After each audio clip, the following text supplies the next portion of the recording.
Assalamualaikum warahmatullahi wabarakatuh. Halo sobat pemancing semua, jumpa lagi bersama Wandi Mancing, tempat nongkrongnya para pemancing sejati yang gak cuma hobi cari ikan, tapi juga suka tantangan dan petualangan. Kalian pasti udah gak asing lagi sama si predator air tawar yang satu ini, yaitu ikan gabus. Iya betul, ikan yang terkenal cukup buas, suka nyergap tiba-tiba, dan tenaganya bisa bikin joran kamu melengkung tajam. Bahkan jika salah, joran kita bisa patah dibuat oleh ikan ini. Tapi nih, nggak semua orang bisa dengan mudah dapetin ikan ini. Karena satu hal penting, nggak semua tempat itu cocok buat mancing gabus. Makanya, di video kali ini, saya bakal kupas tuntas cara mencari spot mancing ikan gabus yang terbukti manjur langsung dari pengalaman di lapangan. Mulai dari rawa, sungai, hingga parit-parit kebun. Kalau kamu udah capek mancing tapi nggak dapet-dapet, bisa jadi kamu salah dalam pilih spot. Yuk, simak sampai akhir,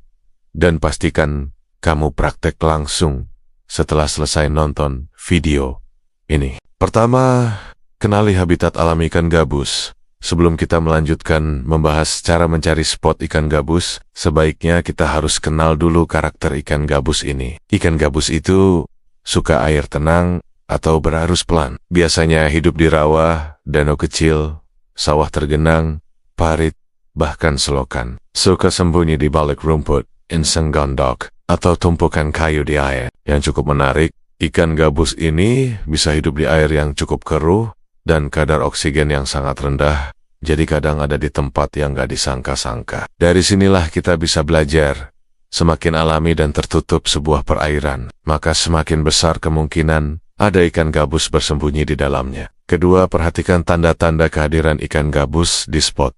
Saya punya satu prinsip. Kalau gak lihat tanda-tanda kehidupan, jangan buang waktu lempar umpan. Berikut ada beberapa tanda-tanda yang sering muncul kalau spot itu dihuni oleh ikan gabus. Ada riak air mendadak di dekat rumput atau pinggir sungai. Terdengar suara plung seperti ikan menyergap mangsa. Banyak anak ikan yang seperti dikejar predator.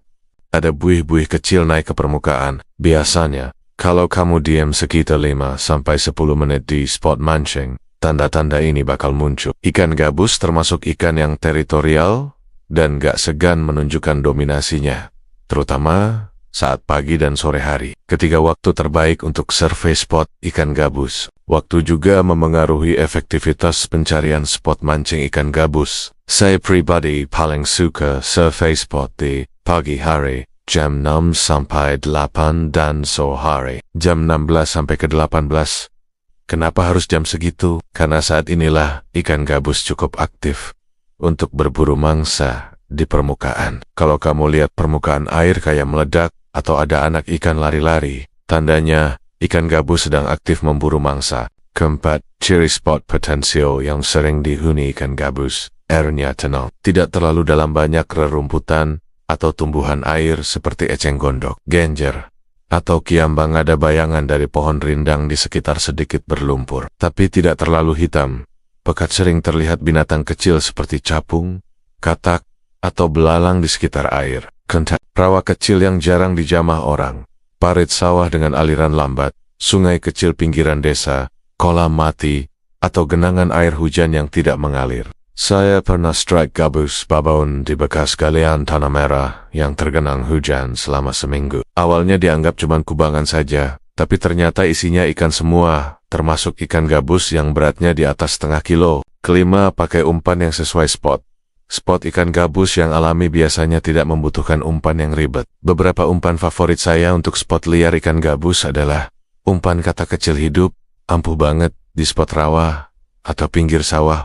Umpan tiruan cocok buat casting di spot terbuka, berumput jangkrik jumbo buat spot kecil seperti parit. Cacing kalau spot terlalu sempit atau berlumpur. Yang paling penting adalah sesuaikan dengan kondisi air dan vegetasi sekitar. Kalau terlalu banyak tanaman air, pakai fragi anti nyangkut. Kalau terbuka, bisa main cacing atau live bait. Keenam, perhatikan akses spot.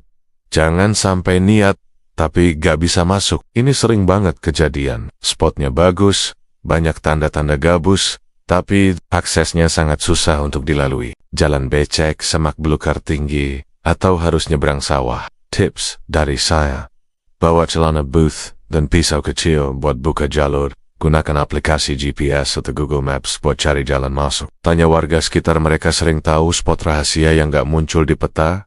Dan yang paling penting, selalu izin dan sopan ke warga sekitar. 7. Jaga spot. Jangan dirusak atau meninggalkan sampah. Mancing itu bukan cuma hobi, tapi juga sebuah tanggung jawab. Kalau kamu udah nemu spot ikan gabus yang sangat bagus, jaga baik-baik. Jangan tinggalkan bungkus umpan. Jangan rusak tumbuhan air. Jangan bawa orang banyak sampai spot jadi rusak dan sepi ikan. Kadang spot yang tenang bisa jadi rusak kalau terlalu ramai dan gak dijaga. Mendingan strike sedikit tapi spotnya awet, daripada heboh sekali tapi gak bisa balik lagi. Nah sobat pemancing, itu dia cara lengkap mencari spot mancing ikan gabus versi Wandi Mancing. Mulai dari mengenali habitat, tanda-tanda kehadiran gabus, waktu yang tepat buat survei, sampai jenis spot yang paling sering menghasilkan strike. Semua ini adalah pengalaman langsung di lapangan, yang udah dibuktiin sendiri selama bertahun-tahun, mancing di alam liar. Kalau kamu suka video ini, jangan lupa klik like, subscribe channel Wandi Mancing, share ke grup mancing kamu, biar semua dapat ilmunya. Dan tulis di kolom komentar, di mana spot gabus terbaik yang pernah kamu temukan. Sampai jumpa di trip selanjutnya. Wassalamualaikum warahmatullahi wabarakatuh. Salam satu hobi.